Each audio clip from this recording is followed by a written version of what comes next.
Welcome to our third topic in Unit 9 on experimental probability. This is our spicy video.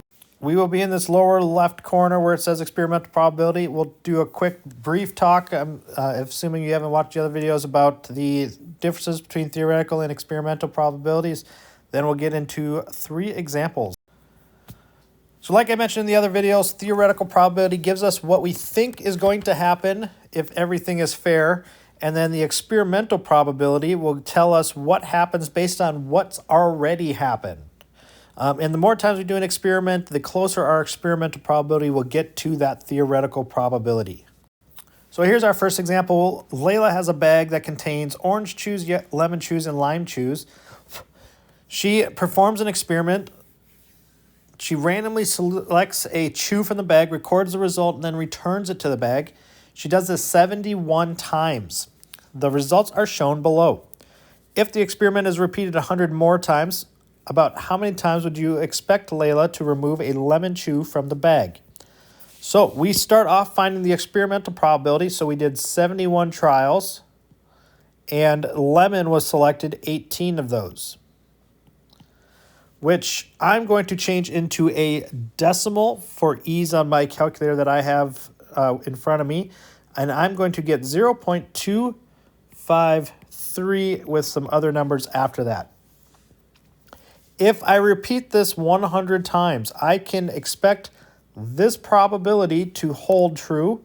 So I'm going to say 0.253 times 100. And that would give me 25.3. Now it asked me to round to the nearest whole number, so I would expect to draw lemon 25 times in that 100 draws. Here's our second example. It talks about a role-playing online game that players can design their own costumes. And this person has set up a website where players can buy or sell costumes online. The information about the number of people who visited the website and the number of costumes purchased in a single day was listed. So there is 9 that purchased no costumes, 95 who got 1, and 8 who got more than 1. If she expects 2,000 visitors, how many would you expect to buy exactly 1 costume? So starting off, let's find the experimental probability. I added these up, and there are 112 visitors to the site, and 95 of those purchased 1 costume exactly. I'm going to change that into a decimal, which is 0.875. Okay, so we just divide those 2 numbers together. Now, I'm going to take 2,000 more visitors, and I'm going to use this probability, and I'm going to say 0.875 times 2,000,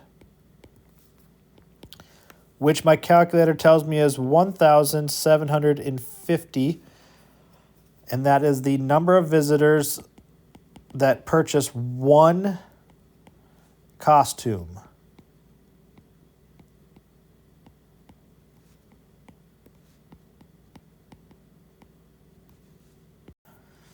Here's our last example. We have a spinner divided into 5 colored sections.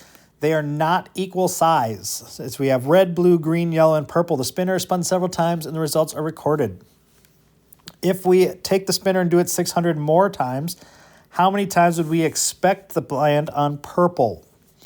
So if I add all the frequencies up, I get a total of 64. So that's going to be the bottom of my fraction, so 64. And I had 17 of those as purple. If I change that to a decimal, I get 0.265625. I'm going to multiply that by 600.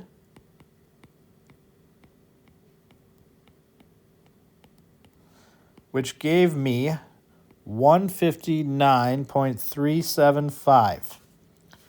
I need to round to the nearest whole number, so this 10th tells me to round down, so I'm left with just 159 purple spins.